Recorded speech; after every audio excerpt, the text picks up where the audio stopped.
Bismillahirrahmanirrahim. Assalamualaikum warahmatullahi wabarakatuh. Waalaikumsalam warahmatullahi wabarakatuh. Alhamdulillahilladzi aktsara alhamdulillahilladzi wafara asra ibadihi bitadarrur. Wassalatu wassalamu ala sayyidina wa maulana Muhammadin ahli tabarruk wa ala alihi wa sahbihi ahli al-ju' wal khushu' amma ba'du. Qala Allah ta'ala fi kitabil karim wa huwa asdaqul qa'ilin a'udzu billahi minasyaitonir rajim. Wa nada Nuh rabbahu faqala rabbi inna bani min ahli wa inna wa'dakal haqq wa anta ahkamul hakimin. Sadaqallahul azim. Alhamdulillah, puji serta syukur kita panjatkan kehadirat Allah Subhanahu wa taala. Allah yang mengampuni banyak hamba-hambanya dan banyak mengampuni para hamba-hambanya melalui tadarruk, melalui pendekatan, kalau bahasa manusia dari hati ke hati. Salawat salam semoga senantiasa terlimpah curahkan kearifan baginda insan pilihan Nabi besar Muhammad sallallahu alaihi wasallam wa alihi beserta para keluarganya, sahabatnya, ahlil ju' wal khusyu', yang mana menjadi ahli ju' lapar wal khusyu' dan khusyuk. Masih melanjutkan tema dan juga pada kitab-kitab yang sudah kita kaji sebelumnya. Hari ini masih tadarruk ila Allah dan melanjutkan bab tadarruk Nuh alaihi salam. Tadarruknya Nabiullah Nuh alaihi salatu wassalam. Inilah yang melatar belakangi beliau mengadukan permasalahannya sepenuhnya kepada Allah Subhanahu wa taala. Dakwahnya beliau ini bisa dibilang kurang begitu manis dalam perjalanan dakwahnya. Halangan rintangan yang beliau hadapi bukan hanya dari luar, musuh yang datang bukan hanya dari luar, tapi dari dalam keluarganya bahkan. Inilah yang membuat para dai-dai, para rasul, para orang-orang yang mendakwahkan agama Allah, halangan yang paling berat ini adalah yang lahir dari kalangannya sendiri. Dan ini hampir dijumpai oleh semua rasul, semua nabi. Salah satunya adalah Nabiullah Nuh alaihissalam. Bagaimana istrinya dan juga putranya, putra kesayangannya Kan'an. Siapa yang tidak sayang kepada anak yang begitu dirindukan kelahirannya, anak yang kecil yang disayang-sayang, ras keringat, banting tulang, berjuang untuk keluarganya. Namun apa mau dikata, ketika keluarga itu tumbuh besar dalam binaan rumah tangga, terkadang tidak sesuai dengan harapan kita, terkadang jauh dari doa-doa kita, terkadang anak cucu tidak sesuai dengan yang kita harapkan dalam pengetahuan agamanya dan lain sebagainya. Insya Allah salah satunya adalah Nabiullah Nuh. Bagaimana seorang nabi memiliki anak yang begitu melawan orang tuanya, termasuk istrinya. Ketika beliau berdakwah pada orang-orang untuk tidak melakukan satu perbuatan maksiat, tapi justru istri dan anak-anaknya menjadi pelakunya, menjadi praktisi, yaitu pelaku kemaksiatan tersebut, atau justru dia yang menghalang-halangi orang untuk mengikuti dakwahnya si suami atau si Nabiullah Nuh alaihissalam. Ini yang berat. Orang-orang ketika mau datang untuk beriman dihalang-halangi oleh istrinya dan juga anak. Yang kemudian di ending akhir ceritanya ini tadarru ini kan pendekatan kepada Allah ketika sudah usahanya sudah maksimal dan menemui jalan buntu, kemudian tadarru kepada Allah, mengadukan permasalahannya kepada Allah, diadukan sepenuhnya dengan kesadaran penuh. Kalau jalan sudah buntu mau gimana lagi? Hinama aghrakallahu qaumahu faqala mukhatiban lillahi azza wa jalla hinama ra'a ibnahu.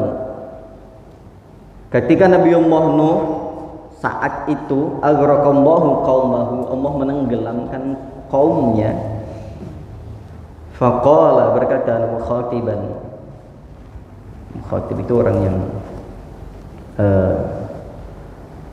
bicara lillah kepada Allah azza wa jalla hinama ra'a ibnahu, ketika melihat putranya terombang-ambing oleh banjir bandang ya dulu ya,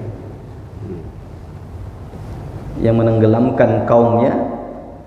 Ya memang sebelumnya ini kan kisah endingnya yang diambil, yang sudah membuat kapal. Ini luar biasa loh. Di zaman beliau mendapatkan ilham, petunjuk untuk membuat sebuah kapal yang memang saat itu memang tidak masuk akal. Makanya banyak kaum yang ingkar dakwah. Di usia beliau kurang lebih 1000 kurang 50 950 tahun beliau jalani dengan penuh kesabaran. Fa akhadatu syafaqah al-abwah fa qala kama dzakara Allah azza wa jalla qissatuhuma. Maka naluri seorang ayah pasti tergerak meskipun si anak, mohon maaf bahasanya adalah tanda kutip dia durhaka. Tetaplah naluri seorang ayah, kasih sayangnya muncul. Sehingga Nabi Nuh ini mengadu kepada Allah, setengah menagih janjinya.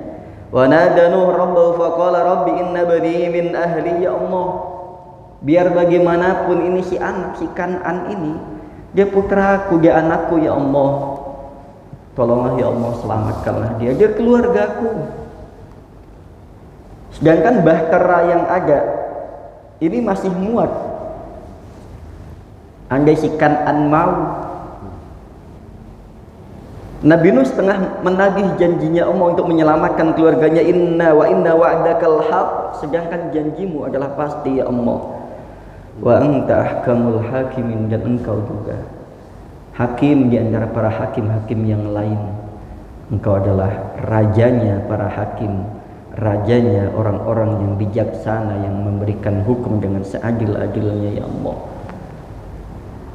Itu coba bayangkan, seorang ayah melihat anaknya tenggelam, meskipun si anak tidak nurut sama ayahnya, naluri kebapaannya, rasa kasih sayangnya muncul untuk menyelamatkan si anak meskipun dia tidak sekeyakinan. Tapi jawaban Allah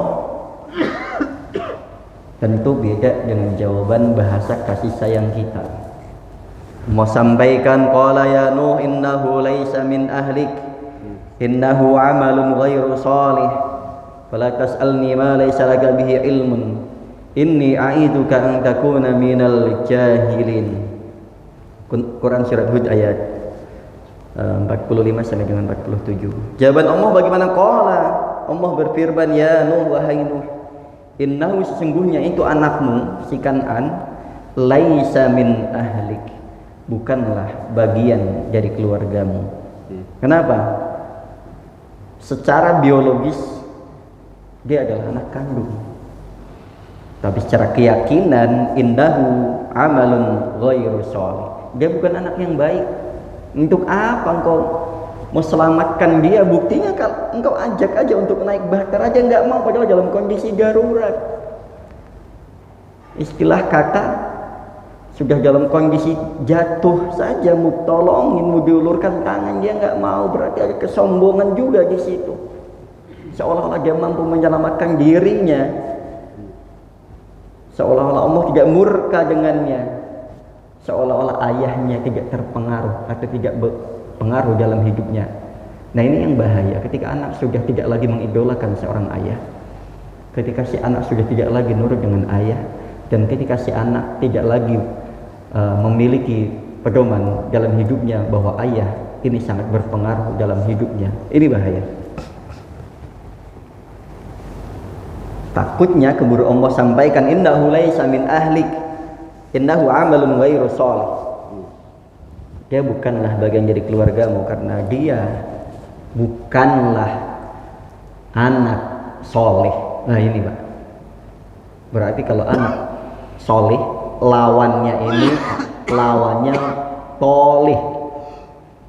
Soleh itu anak yang baik, anak yang beramal soleh, anaknya baik, penurut, ibadah kepada Allah, nurut kepada orang tua.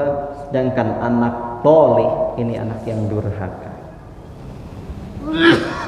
Nah, amal soleh ini dan juga anak soleh ini, kalau sudah tidak lagi menjadi penurut kepada ayahnya, tidak lagi mendukung dakwah seorang ayah dalam menegakkan li'i'la'i kalimatillah, menegakkan kalimat-kalimat ayat-ayat Allah, maka ini batasannya sudah hilang, bahwa dia bukan lagi anak, bahkan tidak lagi bagian daripada keluarganya. Tegas, Allah itu kalau ngasih hukum tegas, enggak abu-abu.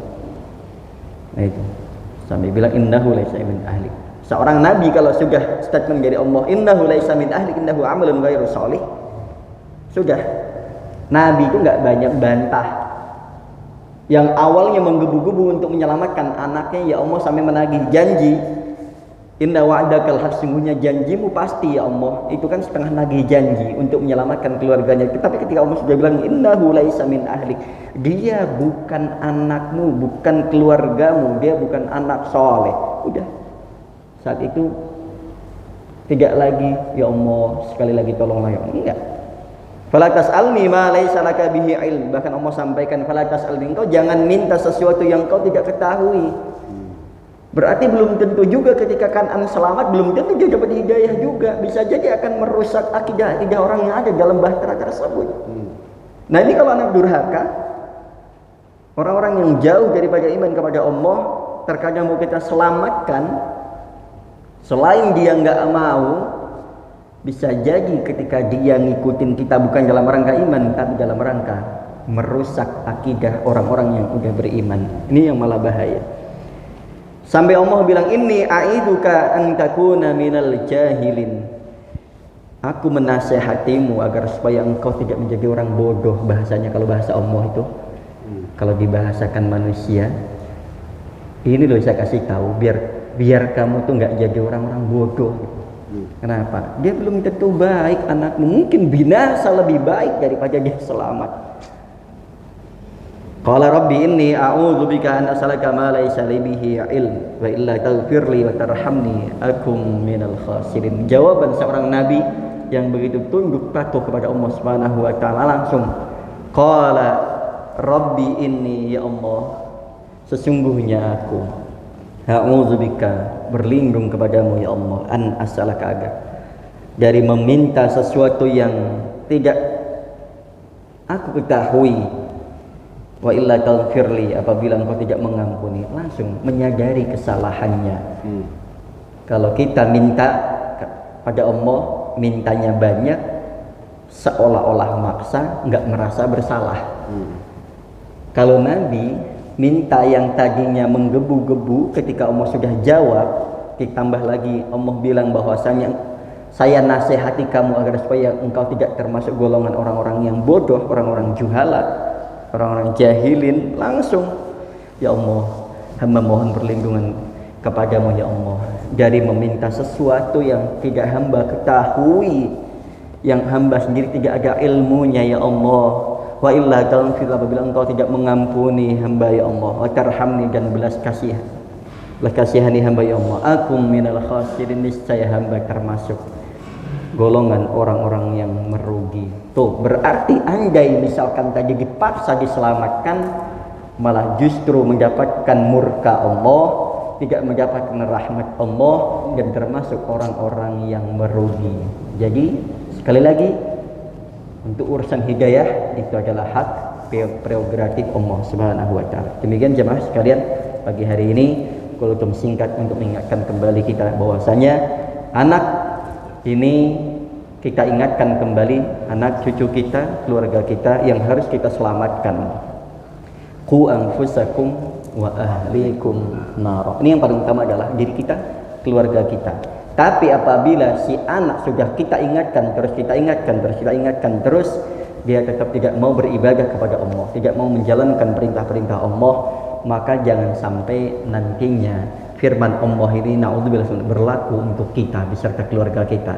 Secara biologis anak, tapi bagi Allah dia bukan lagi adalah keluarga kita, naudzubillah. Kenapa? Karena dia bukan anak yang soleh. Oleh karena itu, mari sama-sama kita perbaiki diri kita untuk memperbaiki anak, istri beserta keluarga kita agar supaya kelak kita bareng-bareng menuju surganya Allah Subhanahu wa taala tidak sendirian, tapi rame-rame beserta keluarga kita dan orang-orang sekitar kita. Dan sekali lagi mohonlah hidayah kepada Allah Subhanahu wa taala untuk orang-orang yang belum mendapatkan hidayah. Subhanakallah rabbana wa bihamdika asyhadu an la ilaha illa anta astaghfiruka wa atubu ilaik. Walaikuminkum ihdinas siratal mustaqim. Wassalamualaikum warahmatullahi wabarakatuh. Waalaikumsalam.